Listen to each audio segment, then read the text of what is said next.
Demorei um pouquinho aí porque tive um problema com a conexão do YouTube, mas eu acho que tá indo. Então eu tô fazendo aqui pelo Instagram e pelo YouTube, porque aí não tem risco de eu perder essa gravação. Deixa eu só encostar a porta aqui.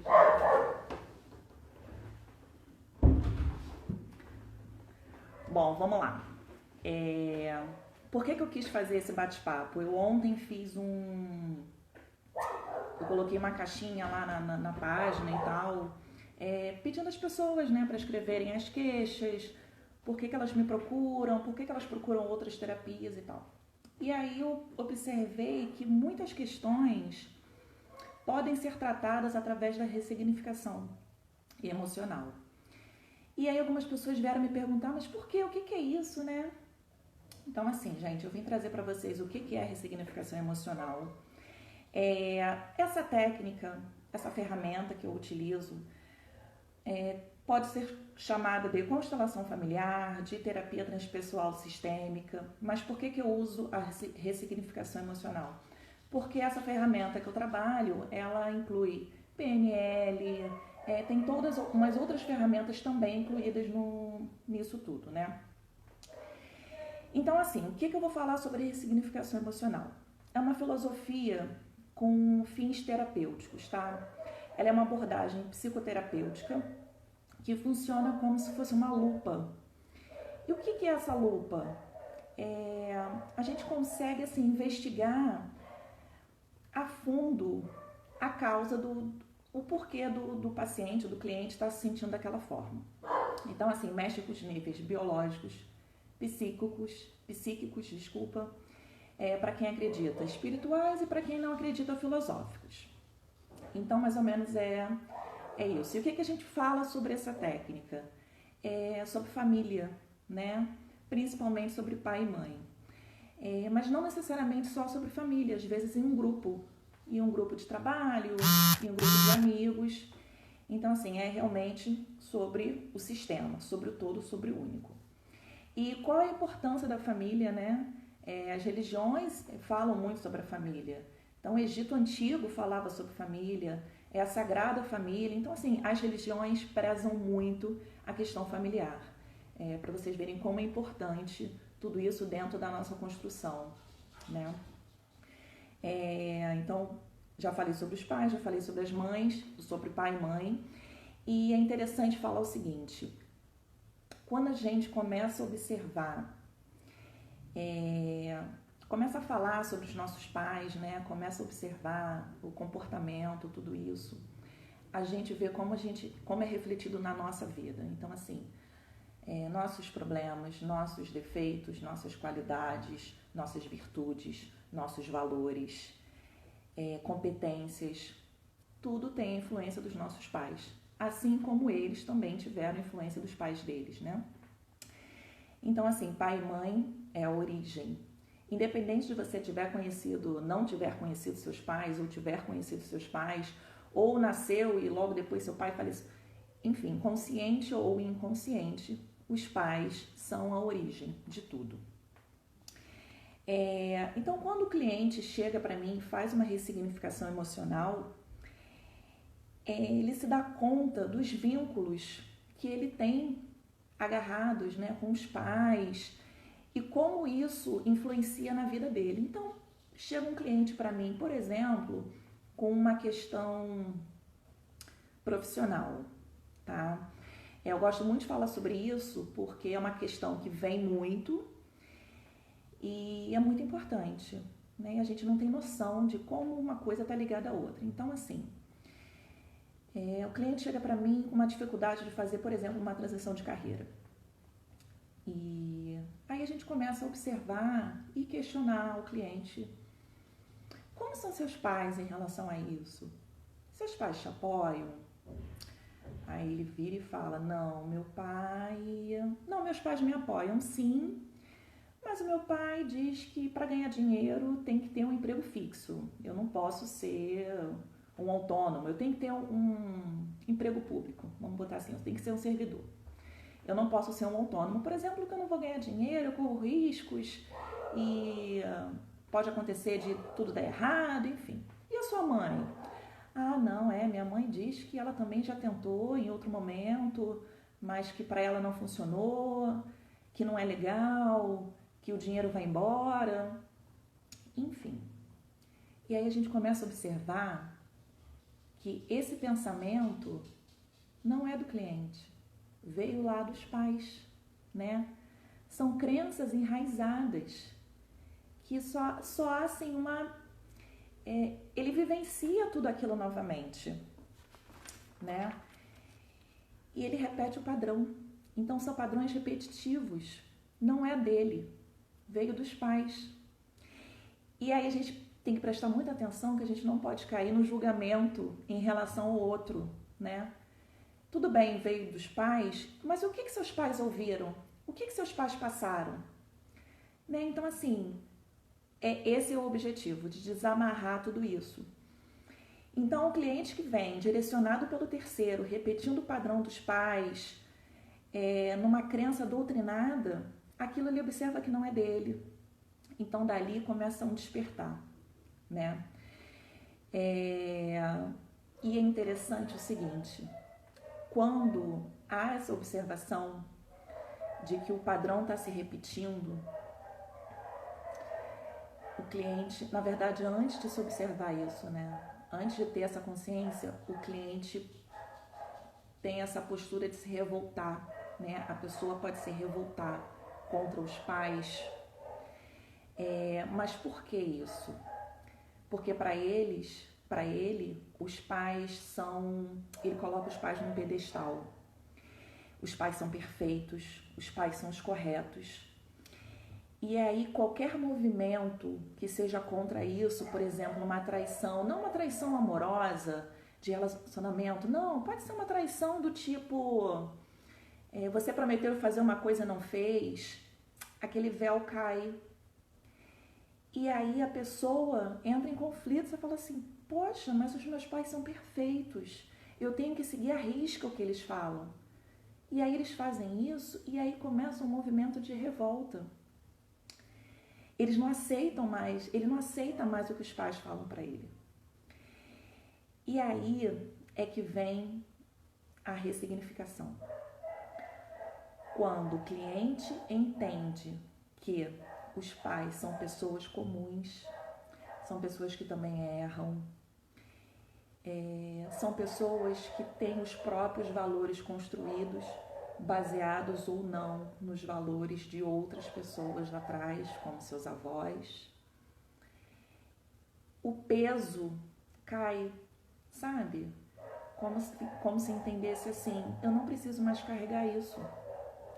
Isso é dos meus pais e não preciso carregar, eu não preciso repetir esse padrão.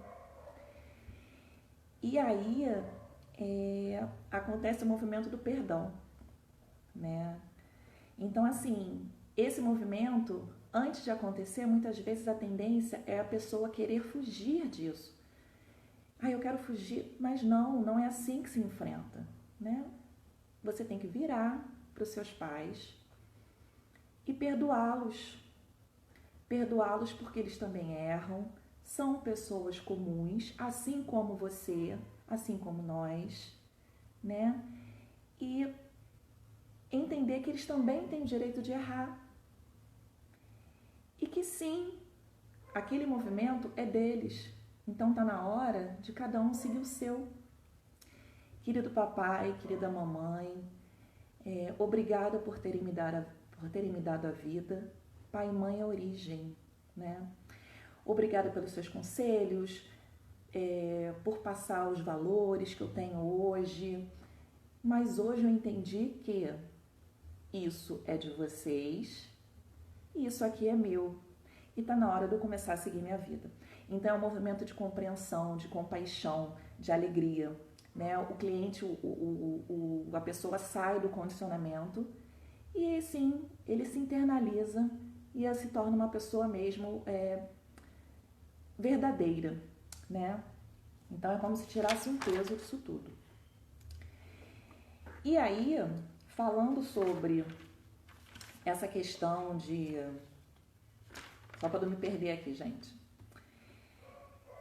falando sobre essa questão de comportamento de pai e mãe e tal, eu falei da questão do profissional, né? Porque os clientes vêm para mim com uma questão profissional e não entendem como a interferência disso pode, né? Como hoje o movimento dele é aquele por interferência dos pais, assim como uma relação amorosa, por exemplo, né?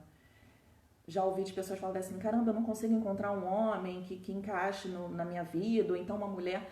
Mas vamos analisar isso. Por quê? Talvez você esteja procurando, um homem esteja procurando uma esposa no mesmo perfil da mãe dele. Então, assim, ele não quer uma esposa, ele quer uma segunda mãe. Isso está errado. A esposa tem que cumprir o papel de esposa, não de mãe, né? Então, aí é uma troca, é uma inversão, né? E isso não pode acontecer. Tá fora de ordem. Isso tem que ser ressignificado. A mesma coisa uma mulher que procura muitas vezes no homem as características do pai. E, gente, isso inconscientemente, tá? Não é que a gente vai sair procurando alguém que seja parecido com os nossos pais ou com as nossas mães. Não. Isso é a nível inconsciente, ok? Provavelmente, quando acontece isso, realmente o relacionamento vai dar um fracasso mesmo, né? Não vai pra frente. Isso é ressignificado. Isso é muito importante. Falando da constelação, muitas vezes a gente pode fazer elas o movimento da constelação em uma roda pessoalmente, né? E é bem bacana porque as pessoas que estão ali representando, elas, em decorrência do campo energético que se forma, elas internalizam os sentimentos, as emoções. É um movimento muito bacana. E a constelação pode ser feita também através de bonecos. Eu até uso. Eu profissionalmente uso os meus bonequinhos, tá? Então, assim, a ressignificação dá para ser feita de diversas formas e é muito maravilhoso. Então, eu vou falar um pouquinho da constelação agora, né? A constelação familiar, ela surgiu com Bert Hellinger. Ele foi o criador da constelação familiar. Ele é um alemão. E ele foi o criador disso tudo. Desculpa, depois de ele visitou uma tribo Zulu, né? E ele assistiu um ritual de cura. E nesse ritual de cura, haviam pessoas ali que faziam o papel de outras. É exatamente isso que eu tô falando, né? É um papel teatral? Não, gente, não é um papel teatral, tá? As pessoas realmente, dentro do campo energético que se cria ali, as pessoas realmente sentem as emoções. Eu falo isso porque eu já participei. Então, assim, você realmente internaliza aquilo, mesmo sem conhecer o problema, a outra pessoa, né? E aí depois o Hellinger começou a viajar por vários países, começou a se aprofundar mais nisso tudo, e aí ele criou a constelação familiar mesmo, né? Hoje ela está presente em 55 países.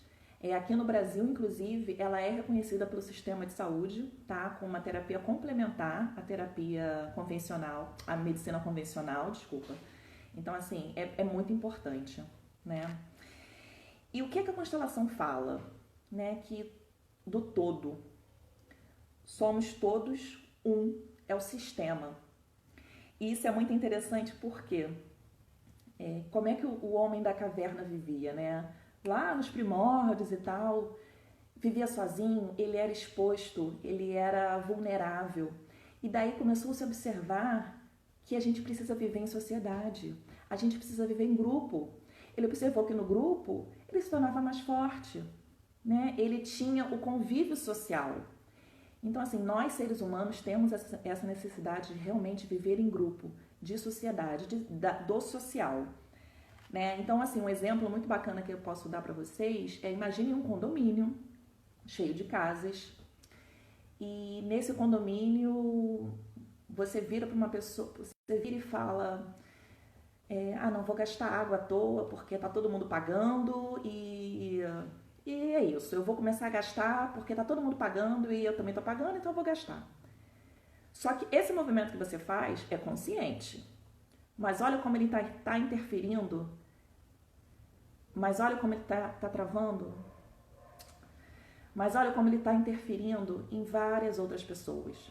Então, assim, é importante observar isso, gente. Qualquer movimento que a gente faça, consciente ou não, impacta a vida de outras pessoas, tá? Isso a constelação fala muito. E aí o atrito, né? Começam a acontecer os atritos. Só que esses atritos são muito importantes para a evolução, para a nossa evolução. A gente sai da inércia, né? E a gente vê como é difícil isso, é doloroso, mas é importante, né? E assim a gente vai aprendendo, a gente vai evoluindo. Até porque a gente discute o tempo inteiro para estar na razão, né? E não é discussão de trabalho, não é isso. A gente sempre discute na intenção de mostrar para o outro que nós somos os certos. Mas assim, será mesmo? Vamos analisar isso? Então, assim, nesses atritos também são formados as alianças. E o que são essas alianças? Às vezes uma aliança de uma mãe, de um filho com uma mãe, por exemplo.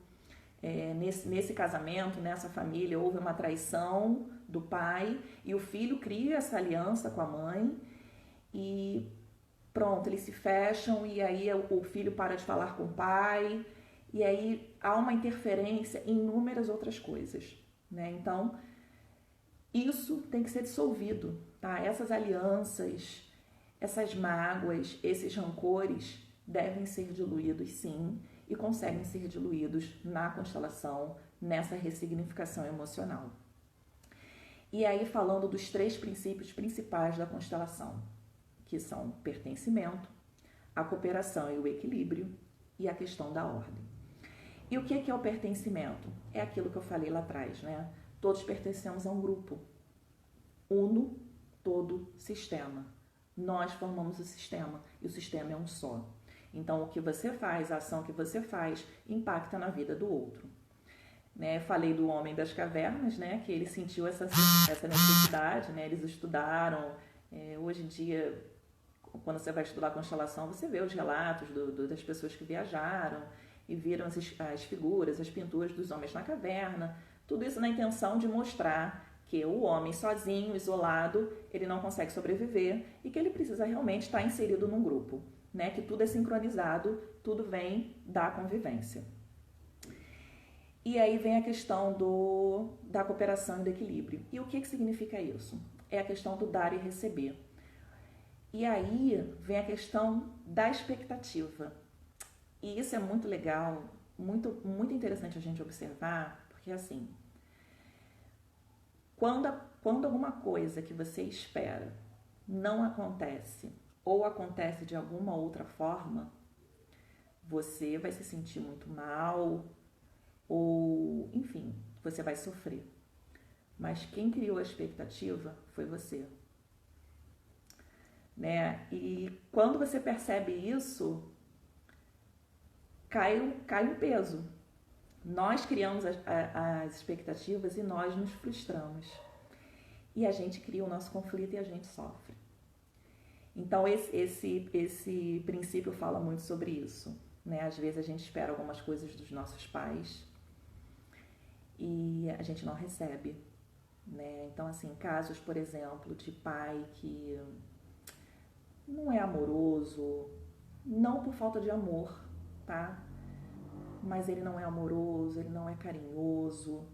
E aí você sempre espera aquele abraço, aquela coisa toda e não vem. Você cria aquela expectativa e aí você sofre. Mas aí começa a pensar o seguinte: esse pai teve isso, ele recebeu esse carinho, ele recebeu esse amor, né? Então, quando a gente começa a analisar tudo isso, é também uma ressignificação e as coisas começam a se tornar mais claras. E aí vem o princípio da ordem. E esse princípio fala o seguinte: qualquer sistema tem a ordem, seja ele social, profissional, né? Então, assim, pai e avô.